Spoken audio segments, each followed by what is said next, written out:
Assalamualaikum warahmatullahi wabarakatuh. Hai, perkenalkan saya Indro Oktaviani dengan NIM 12070300019. Saya dari jurusan Fisika kelas 1A, Fakultas Sains dan Teknologi UIN Sunan Gunung Jati Bandung. Saya membuat video ini untuk memenuhi tugas Sains Fisika dalam peradaban Islam, yaitu menentukan ketinggian suatu objek dengan metode Al-Biruni.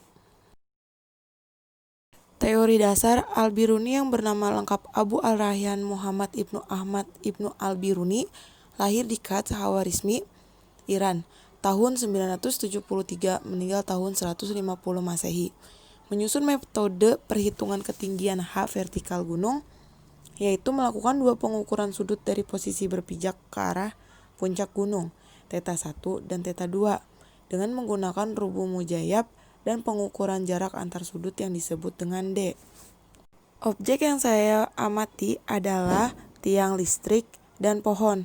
Karena daerah rumah saya tidak terdapat gunung, jadi saya mengukur tiang listrik dan pohon. Mengukur θ1 pada objek pertama, yaitu tiang listrik. Sebelum melakukan percobaan, pastikan handphone yang Anda gunakan terinstall aplikasi Pipox. Buatlah gulungan kertas kecil yang akan berfungsi sebagai lubang pengamatan agar dapat lebih fokus saat mengamati objek. Kemudian tempelkan gulungan kertas kecil pada handphone Anda. Kemudian aturlah sudut kemiringan handphone Anda terhadap ujung atas titik objek yang diamati melalui gulungan kertas. Setelah titik objek telah ditentukan, simpan dan catatlah data kemiringan pada posisi pengamatan pertama, yaitu θ1. Lalu hitunglah ketinggian dari penyangga.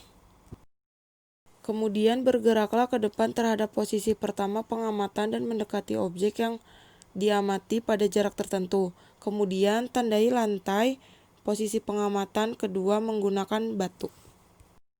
Sekarang mengukur θ2 pada objek pertama. Lakukan hal yang sama seperti mengukur θ1. Ketinggian penyangga tetap sama. Lalu ukur jarak antara posisi pengamatan pertama dan kedua menggunakan mistar sebagai D. Mengukur θ2 pada objek kedua, yaitu pohon. Lakukan percobaan kedua seperti percobaan pertama, yaitu buat gulungan kertas lalu tempelkan.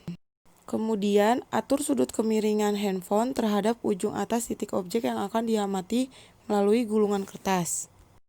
Setelah titik objek telah ditentukan, simpan dan catat data kemiringan pada posisi pengamatan kedua, yaitu θ2. Lalu lakukan kembali mengukur ketinggian penyangga. Bergeserlah ke belakang terhadap posisi kedua pengamatan dan menjauhi objek yang diamati pada jarak tertentu. Kemudian tandai lagi menggunakan batu. Tidak jauh berbeda dengan mengukur objek pertama, θ1. Lalu ukur kembali jarak antara θ1 dan θ2. Setelah semua data didapat, masukkan ke dalam rumus. Dari sudut pertama diperoleh tan 1, yaitu Y per D plus X. Y sama dengan kurung buka D plus X kurung tutup tan 1. Dari sudut kedua diperoleh tan θ2 sama dengan Y per X.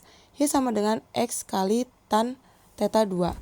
Dan X sendiri sama dengan Y per tan θ2. Dari percobaan 1 dan 2 diperoleh Y sama dengan D tan θ2 dikali tan θ1 per tan θ2 dikurang tan θ1. Maka H gunung sama dengan H orang plus Y. H orang di sini yaitu H penyangga. Catatan, besar θ2 harus lebih besar dari tan θ1. H gunung merupakan ketinggian objek, H objek yang diamati. Sedangkan H orang merupakan ketinggian pengamat terhadap tanah, yaitu tadi penyangga.